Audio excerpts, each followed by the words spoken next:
ఇప్పుడు MacBook pro M1 A2442 వచ్చింది మా దగ్గరికి రిపేర్కి.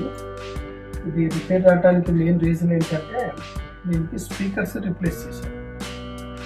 ఈ స్పీకర్స్ థర్డ్ పార్టీ వేశారు. ఈ స్పీకర్స్ రీప్లేస్ చేసిన తర్వాత నుండి ఇది ఛార్జింగ్ కూడా తీసుకుంటాను. నేను అందుకే ఫస్ట్ నుండి చెప్తాను, మ్యాక్బుక్కి ఎప్పుడైనా ఒరిజినల్ స్పేర్సే వేయండి, లేదంటే ఇలాగ డ్యామేజ్ అయిపోతూ ఉంటాయి. చూడండి, ఛార్జింగ్ తీసుకోవట్లేదు.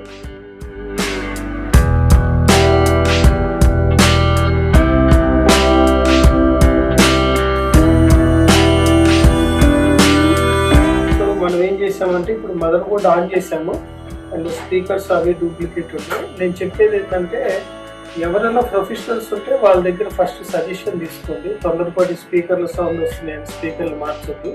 ఎందుకంటే 14 ఇంచ్లో ఎక్కువగా యాంప్లిఫైర్ ఐసీస్ ఇష్యూస్ ఉంటాయి, అవి కూడా చెక్ చేసుకోవాలా. చెక్ చేసుకోకుండా మార్చుకోబట్టి ఇప్పుడు ఇందులో ఇంపార్టెంట్ డేటా ఉందన్నారు, డెడ్ అయిపోయింది. ఇప్పుడు మన దగ్గరకు వచ్చింది కాబట్టి ఆన్ అయింది, లేదనుకుంటే ఇది కంప్లీట్గా నో పవర్లోనే ఉండిపోయింది.